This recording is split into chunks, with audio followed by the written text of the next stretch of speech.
this may be the least amount of investment that gives you the most impact. It's only a game.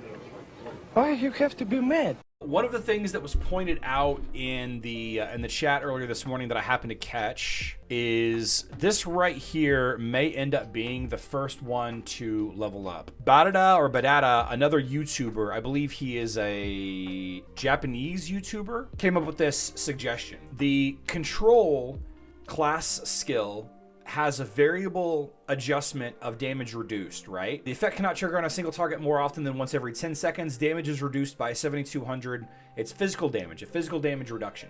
Now, the physical damage reduction itself isn't that amazing, right? Like, reducing physical damage output on the enemy team is going to be situational. It's going to be great in, in some lineups. Maybe it ends up being the sole deciding factor for, countering Fart lines, Fafnir, Artemis, Tristan lines, Oya, Yasmin lines, stuff like that, or reducing that reducing the physical damage output. But the circled thing, that 30%, that appears to be a static value. Now, it may not be that impactful. Anytime a control hero uses an ability that counts as a control ability, upon completion of the control action, what is a control action? I'm assuming it's any skill from a control hero. It slows the target by 30% and reduces total physical damage for 4 seconds. This 30 seconds feels like a static number. You know how we talk about things like Dirty Martha, Dirty Jorgen, Dirty Julius, all of those?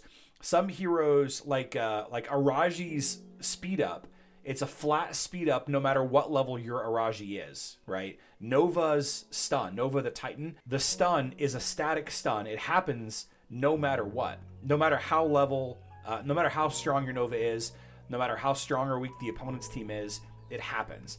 So this may end up being the first thing that people should consider leveling. And I don't mean to max it. I mean get 1 point into it. Level up one control hero to 45 glyphs, right? Looking at all of the stats, looking at all the class skills, this may be the least amount of investment that gives you the most impact, is what I'm saying.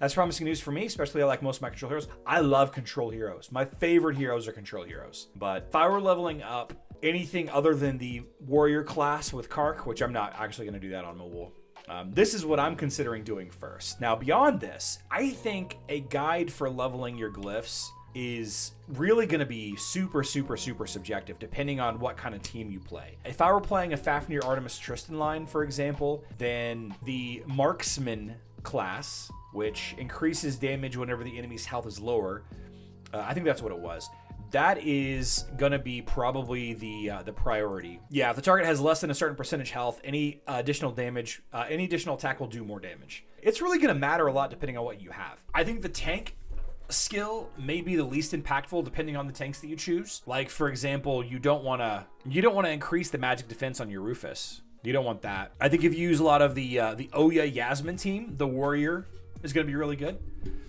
Every basic attack, they apply an effect that increases their physical attack. This is pretty impactful for heroes that speed up or hit multiple enemies, like Ishmael, Kark, Yasmin. I'm not sure if Elmir's regular attacks count for all of that, but that could be incredible for Elmir. But I think that control, 1 point into control is going to be super beneficial. I think the support tree is going to be end up being the strongest one out of all of them. Reducing armor and magic defense, especially if you play like that control grindy style of offense, like I love.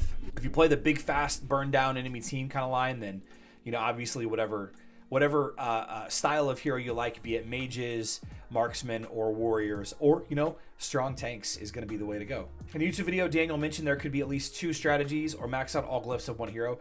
Raidus, yeah, we've debated that quite a bit as well. We're not sure exactly what he's referencing there.